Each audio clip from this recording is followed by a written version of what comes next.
How are you, my students? I wish you will also be very happy with all of you, with all the members of family, with your study, with your future, and I wish that your future will be bright. Today, I am going to teach you about the numericals related to the light. Light chapter is very important for all of the students who have appeared in the board examination in 2024. But numerical related to the light, all of the students are not able to solve, are able to also give the answer. How you can also solve all of the problem related to the light, it is a problem. बच्चों, हमारे इस 2024 में जो बच्चे और बच्चियां हमारे होनहार हैं और हमारे देश के भविष्य हैं, वे बना तो पढ़ाई में हमेशा चिंतित रहते हैं। ख़ास करके ये जो बोर्ड एग्जामिनेशन है उसमें हमेशा चिंतित रहते हैं किस प्रकार से हम अपने अधिक से अधिक अंक प्राप्त करें। फिजिक्स में है, केमिस्ट्री है, साइंस में और मैथमेटिक्स में। इन सबों को दूर करने के लिए हम आप लोगों के लिए ऐसा एक प्रावधान किए हैं, ऐसा एक प्रोग्राम किए हैं कि ताकि आप लोग को कुछ हद तक इन चिंताओं को दूर कर सकूं। लेकिन हाँ, इसमें आप लोग को हमेशा कोऑपरेट करना होगा, हमेशा ध्यान से देखना होगा, ध्यान से पढ़ना होगा, ध्यान से सुनना होगा और एक एक चीज़ बारीकी से जो परेशानियाँ, जो problem you have to create during that examination time, I want to remove all of the problems. तो पहले first of all I have taught you light. So light is a form of energy. In short form, light is a form of energy and it gives the sensation to visualization of any type of the object. When a light falls on any object, suppose light is also falling on this board. So it means some amount of light is absorbed by this blackboard and the remaining part of the light can be reflected in the same medium. Only the direction will be also opposite because the rays of light coming through this direction and also returning to this direction but in the same medium. So this is known as reflection of light. So only few amount of light can also be absorbed by the object and most probably 80 to 90% light can be reflected in the same medium. My fact is there not that one. My main aim is also to give the more and more knowledge on the first of all reflection of light can be take place with a plane mirror, concave mirror or convex mirror. But how we can also solve all of the problems related to this one. Then first of all, I want to give you a knowledge that anywhere or during the formation of the image, suppose I am taking a concave mirror. This is your concave mirror and here is also principal axis. This is also your px, that is principal axis. If suppose here is focus and here is also 2f means C also. If you can take any object on the principal axis between focus and C, a ray of light can be incident like this one and also reflected to the focus. Always, if the object will be also on the principal axis, the incident ray will come and after reflection always will pass through the focus, this one. And another rays, this will come through the focus and also reflected this way. Here is also then your image will be formed here.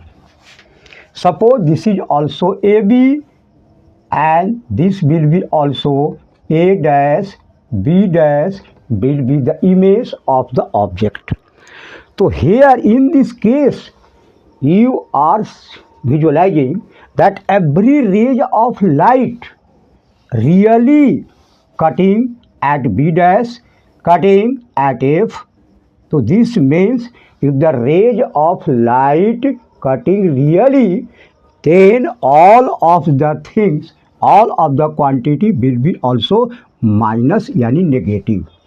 From here to here, this is also focal length F. From here to here, this one is also U, the distance of the object. And from here to here, this one is V, यानी distance of your image. So all of these can be, यानी U will be minus, F will be minus, or your V will be also minus.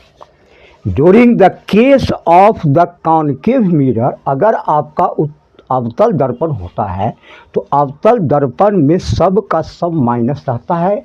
आपको समझना ये है कि अगर ये रेखाएं रियली काटता हो, रियल रूप में कटता हो, यहाँ देखिए रियल कट रहा है, रियल कट रहा है, डॉटेड लाइन से जो कटेगा उसको कहते हैं इमेजिनरी।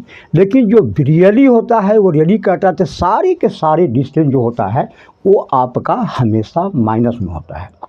दूसरी ओर बच्चों ये समझ लीजिए कि अगर आपका ये रेखाएं तो दिया हुआ है ही, जिधर आपका जिस साइड में अगर ऑब्जेक्ट है और उसी साइड में इमेज ही बनता हो तो हमेशा माइनस।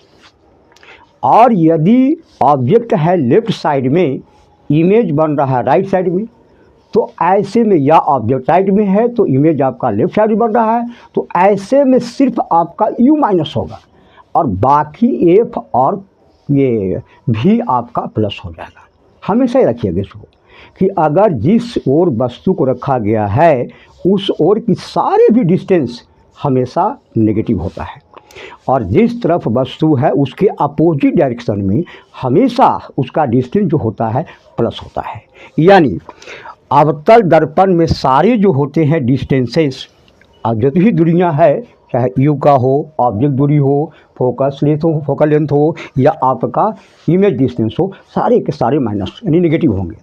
और वही ठीक इसका रिवर्स, उत्तल दर्पण में आपका U माइनस होगा और बाकी V और F हमेशा, यानी अगर वही आपका यहाँ पर रहेगा है ना, ये देखिए अगर ये है तो आपका हमेशा अगर इधर की जो भी है वस्तु को रखा जाएगा, इधर F है, C है मान लिया जाए, रखा जाएगा तो इस प्रकार से ये सिर्फ आपका U माइनस होगा और बाकी इधर बनेगा इमेज, तो डॉटेड लाइन से जाएंगे इस प्रकार से बनेगा है ना। तो इस प्रकार से आपको जाएगा तो ये हमेशा F भी प्लस होगा और आपका V भी प्लस होगा। तो इस में देखना है कि जिधर वस्तु है गया लेफ्ट साइड में, राइट में हमारा F है, राइट में हमारा V है, तो ये हमेशा प्लस होगा। ये देखिए आपका राइट में रखा गया है कौन सी ऑब्जेक्ट रखा गया है, राइट में भी फोकस है, राइट में ही आपका V भी है यानी इमेज डिस्टेंस भी है, इसीलिए सारे के सारे इसमें माइनस हो जाएंगे। तो फर्स्ट यही सबसे बड़ा प्रॉब्लम होता है कि कैसे हम पकड़ पाएँ, कैसे हम उसको हम आगे बढ़ाएं। अब इसके बाद जो सपोज कीजिए कि एक आपका हम इसमें हल्का सा मैच दे के देखते हैं तब समझ में आपको बढ़िया से स्पष्ट हो जाएगा। जैसे मान लिया जाए कि लिखा है ना, एक जो है concave mirror and U is equal to 20 centimetre, F is equal to 15 centimetre, find position nature of image. यही मैथ आपका है, सब न्यूमेरिकल है। तो सबसे पहले हमको देखना है कॉनकेव मिरर। तो कॉनकेव मिरर में चूँकि हम जान चुके हैं कि हमेशा आपका यू एफ और भी माइनस ही होता है। अब यू इजिकल टू हो गया आपका -20 सेंटीमीटर, एफ हो गया आपका -15 सेंटीमीटर, भी हमको निकालना है। अगर भी का मान नेगेटिव आपका आंसर आ गया तो समझिए कि आपका मैथ बन गया। अगर नहीं आया तो समझिए कहीं ना कहीं आपसे रॉन्ग है, कहीं कहीं गलती हो रही है। आप जैसे देखिए हम करके देखते हैं, क्योंकि दर्पण फार्मूला क्या कहता है, यानी for we can use the formula of mirror. तो according to mirror formula 1/v plus 1/u equal to 1/f और 1/v प्लस 1/-20 इजिकल टू 1/-15 और 1/v इजिकल टू -1/15 और minus will be plus 1/20 here. Then LCM will be what? 60. Then 15 4 ja 60 और 23 ja 60. It means is equal to -1/60. Therefore, you can write here V is equal to -60 centimeter. That is also very correct. I have told you already that if there will be minus and V will be also minus, and I have got the -60 centimeter, it means my numerical, my sum, is very right. There is no problem. तो it only on the basis of this one, इसी के आधार पर आपको आराम से उत्ताल अवताल में समझना होगा कि हमको। जैसे अब एक और उदाहरण लीजिए, एक और उदाहरण देते हैं आपको हम। जैसे यहाँ पर यही यहाँ पर हो गया, मान लिया जाए आपको दे देते हैं कि यहाँ लिखा हुआ है कॉन्वेक्स, छोड़ दीजिए, हो गया। अब अगर कॉन्वेक्स हम दे दिया तो थोड़ा सा यही आपको, क्योंकि आपको मान में हटा दिए हैं हम कि यू हमेशा माइनस होता है, यू कभी प्लस होगा ही नहीं। तो यू इजिकल टू हो गया यहाँ पर भी, यू इजिकल टू -20 सेंटीमीटर और एफ इजिकल टू प्लस आपका 15 सेंटीमीटर बता चुके हैं। अब हमको भी निकालना है, तो भी अगर प्लस आ गया तो आपका आंसर सही मिल गया। तो अब 1/v plus 1/u equal to 1/f।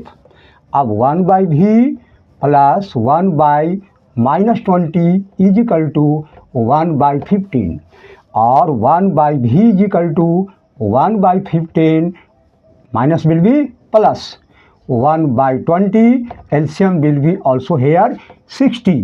Then 15 4 ja 60 plus 23 ja 60 is equal to 7/60. Therefore V is equal to 60/7. 7 8 ja 56, carry 4, 40 7 5 ja 35, 3 37 4 ja 28 approx centimeter. It means definitely here will be plus sign come, then your sum is right, and there you can get here minus, that is also wrong. तो you can yourself, you can be also a teacher. अपने आप ही तो शिक्षक है। अगर आपको जो बताए भी जा रहे हैं उसके आधार पर अगर आपको मिलता जा रहा है तो आपका बिल्कुल सही है, अगर नहीं मिला तो वही गलती हो जाती है। इसलिए बच्चों थोड़ा सा ध्यान देंगे, इस पर गौर से करेंगे, क्योंकि हर प्रकार का इस पर भी हम बताएंगे कि अगर वस्तु का हाइट दिया हुआ है तो उसको हम इमेज का हाइट कितना होगा, उसका रेशियो कितना होगा, मैग्नीफिकेशन क्या होगा, जिसको हम लोग आवर्धन कहते हैं।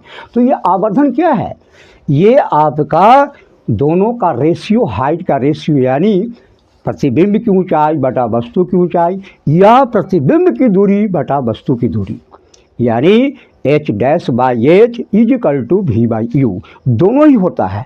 अगर आपका क्वेश्चन में दिया हुआ है v/u दिया हुआ है तो उससे ले करके आप m निकाल लीजिए। तो m इजिकल टू जैसे होता है m इजिकल टू v/u, लेकिन सिर्फ यही नहीं होता है, यही होता है आपका h'/h भी होता है। अब मान लिया कि आपको हाइट अगर किसी एक का दिया हुआ है तो m दिया हुआ है कि 3 गुना बनता है, 4 गुना बनता है, 4 टाइम्स है, 5 टाइम्स है, 6 टाइम्स है, तो वही हो गया m। तो m इजिकल टू मान लिया 6 हो गया तो 6 हो गया m। अब उसके बाद इसका दिया हुआ है, सपोज कीजिए कि 4 सेंटीमीटर बाई h', इससे निकाल देंगे आराम से। तो इस प्रकार से हम आगे भी आपको हम हर एक प्रकार कम से 2-3 क्लास में आपको पूरा इसको हम स्पष्ट कर देंगे। इसके बाद आपको कुछ रिलेटेड है अपवर्तन का है, यानी रिफ्रैक्शन का भी है। तो रिफ्रैक्शन और रिफ्लेक्शन दोनों से जितने भी न्यूमेरिकल होते हैं उन सब को एक एक करके हम आपको बताएंगे और एक एक करके सोल्व करके बताएंगे। लेकिन आज इतना ही काफ़ी है। इसके बाद जो है कल की क्लास में और विस्तृत इससे हम बताएंगे कैसे हम एम लेंगे और एम का मान कहाँ प्लस का माइनस होता है, ये सारी चीज़ बताएंगे। लेकिन हाँ बच्चों, आप लोग को ध्यान देना, चूँकि आप लोग को चिंता मेरी चिंता है। आप लोग हमेशा जो बोर्ड का एग्जामिनेशन देने वाले खास करके उन बच्चों से मेरा प्रार्थना है, रिक्वेस्ट है कि हल्का सा थोड़ा सा मेहनत की, चूँकि अब समय तो है नहीं आप लोग के पास, अब तो बिल्कुल समय आप लोग के पास एकदम नज़दीक है। लेकिन फिर भी हम जहाँ तक कोशिश करेंगे हर चीज़ में, आपका फिजिक्स का हो गया, केमिस्ट्री का इक्वेशन हो गया, केमिस्ट्री का आपको कुछ आपका ये रिएक्शन हो गया, केमिस्ट्री का कुछ जो है आपका ये पीरियोडिक टेबल में से आने वाला है मैथ है, वो सबको एक एक करके हम थोड़ा सा हल्का बताएंगे आप लोग को। और इसके बाद जो है आपका इंग्लिश में रह गया, इंग्लिश में चैप्टर का कोई मेंशन तो है नहीं, अगर चैप्टर भी एक आध दो क्लास हम कर देंगे। लेकिन मेरे ग्रामर है, ग्रामर भी कैसे आपका how we can use the preposition, how we can use the relative pronoun या इंट्रोगेटिव प्रोनाउन, रिलेटिव प्रोनाउन, तो ये सब आता है आप लोग। फिर how we can convert the sentences into indirect, remove to, तो इन सबों को एक एक करके थोड़ा सा हम आपको बताएंगे। एक समय तो आपके पास है नहीं, अगर समय होता तो आप लोग को और बढ़िया से विस्तृत बताए थे हम, लेकिन अभी मेरे पास तो समय यार ना आपके पास समय है, हमारे पास तो है लेकिन आप लोग के पास समय है नहीं। तो अब ये चीज़ को हल्के हल्के करके आपको साइंस और इंग्लिश और आपका मैथ, ये तीनों कर करके आपको हर चैप्टर का मैथ में जो अभी जो मैथ बताने जा रहे हैं वो वही मैथ बताएंगे जो आपको बोर्ड मॉडल पर आधारित होगा, जो कि आपको आने वाला है, जो हमने गेस किए हैं, हमने गेस किया है, और वही मैथ को आप लोग बताएंगे आप लोग को। इसलिए क्लास को बढ़िया से ध्यान से आप लोग को सुनेंगे, देखेंगे। सिर्फ देखने से आपको समझ में आ जाए कि कैसे इसको सोल्व करेंगे, कैसे इसको बनाएंगे। कल भी हमने बनाया था मेंसुरेशन में कि अगर मान लिया कि हमको अगर निकालना है कि कितने ऐसे शेप बनेंगे, उसमें आपको हमेशा बताए थे कि इसे कि number of the articles, number of the substances is equal to volume of the bigger shape by the volume of the smaller shape, यानी बड़े वस्तु का आयतन बटा छोटे वस्तु का आयतन निकाल देंगे, हमको निकल जाएगा, नंबर ऑफ आर्टिकल निकल जाएगा। और यदि मान लिया कि हमको दो को दिया हुआ है शेप, एक है आपका सिलिंड्रिकल, एक आपका स्फेरिकल है, एक गोला है, एक आपका जो है बेलनाकार है, तो दोनों का वॉल्यूम जो उसको रिकास्ट किया गया है, उसी को रिकास्ट किया गया है, उसी को आपको मेल्ट करके बनाया गया है, तो इसीलिए दोनों का वॉल्यूम बराबर होगा। और दोनों का वॉल्यूम बराबर होगा तो इसीलिए अगर किसी एक क्वांटिटी हमको मालूम नहीं है तो आराम से हम मालूम कर लेंगे। ये सबको हम आपको एक एक करके बताएंगे ताकि आप लोग को परीक्षा में किसी प्रकार को दिक्कत न हो। तो बच्चों थोड़ा सा ध्यान से देंगे, ध्यान देखेंगे आप लोग तो अच्छा से हम लोग को हम आपको करेंगे ही। तो इस प्रकार से आज लाइट में थोड़ा सा इतना ही बताएंगे। कल हम इसके बारे में विस्तृत रूप से, है ना, कि एम दिया हुआ है, अगर वस्तु का ऊंचाई दिया हुआ है तो इसका इमेज का ऊंचाई कितना होगा, यानी प्रतिबिंब की ऊंचाई कितनी होगी, ये कैसे निकालेंगे, ये कल क्लास में आपको एक एक करके बताएंगे।